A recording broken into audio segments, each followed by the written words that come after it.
If you're into gaming today, chances are you're into first-person shooters. One of the most dominant genres in gaming ever, it seems like it's only a matter of time before Mario busts out a gat. Let's, hope that never happens. There's so many great ones out there, it's time to find the best of the best. So let's get into it. Hey, I'm Stuttering Craig for Screw Attack's Top 10 FPS Games of All Time. Number 10. Two things scare the piss out of me. Large bodies of water and the 1940s. When you combine those two things with freakishly demonic little girls, giant underwater sea robots, and guns, you've got yourself a recipe for pee-pee in your pants. Now, if you're manly enough to fight through the eerie setting, you've got yourself a game with some incredibly unique weapons and an interesting storyline. Some say BioShock was the best game of 2007. Some say 2007 was the best year in gaming history. You put those two together, you got yourself a hit. The only drawback? No multiplayer. Number 9. Most FPS are best when they go by one rule. If it moves, shoot it. Doom 3 capitalized on that rule to the fullest, because if you could actually see it, you really did need to shoot it. Hell, the game was so dark you couldn't see shit. You may not be able to hold a flashlight and a shotgun at the same time, but this was still a phenomenal FPS and a definite upgrade in the series. Number 8. Gordon Freeman is a badass. His glasses are badass. His goatee is badass. And yes, his games are badass. The first Half-Life was a very popular title and received good reviews, but it lacked one thing. The gravity gun. Half-Life 2 has it, and that's why it's on the list. It made anything you could pick up into a projectile of death. Oh my. That's hilarious. Got him! Sucker! The gravity gun is amazing. Number 7. We move from a badass to the coolest character in video games. Duke Nukem gave games an edge. Yeah, GTA 4 is great, but those pixelated boobies meant so much more to me at the time. Well chronicled in our top 10 list, Duke Nukem needs to be here just for the standard of incredible he set in the 90s. Now, if we could only get Forever out sometime in the 2000s. Our only fear is that the game's been waited on for so long that no matter how jaw-dropping the game is, people are going to be so jaded by the amount of time they had to wait for it that it's going to be a joke of itself.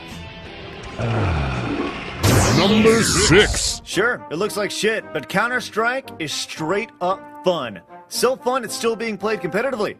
A huge plus many players liked is the ability to mod the game. Cheating? Yes. Hilarious?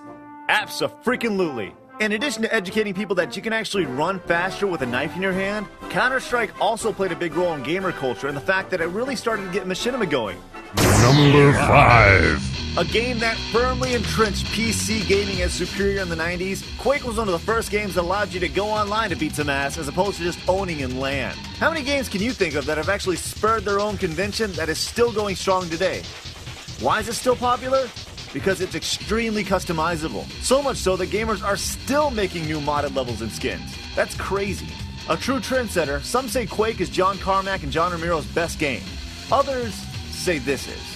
Number 4. One of the originators, Carmack and Romero, really took the idea of going through a 3D maze and shooting the hell out of things and turned it into really, really expensive Ferraris. Wolfenstein 3D pretty much said, this is how an FPS should be made. And developers listened.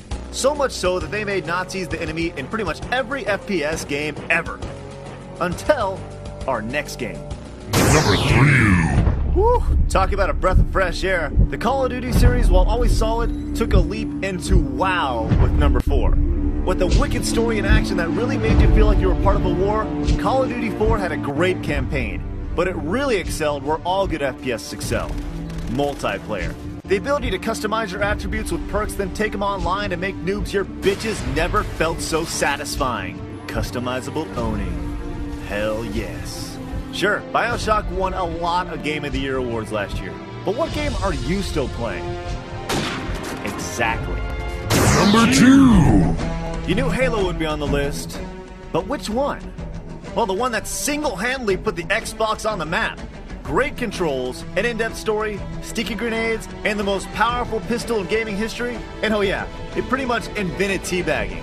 The video game industry learned a lot from Halo, but the one thing gamers learned is that as satisfying as sticking a grenade to somebody's face is, it's even better to be able to stick your virtual space crotch squarely on someone's chin. Alright, before we get to number 1, let's recap. Number 10, Bioshock. Number 9, Doom 3. Number 8, Half-Life 2. Number 7, Duke Nukem. Number 6, Counter-Strike. Number 5, Quake. Number 4, Wolfenstein 3D.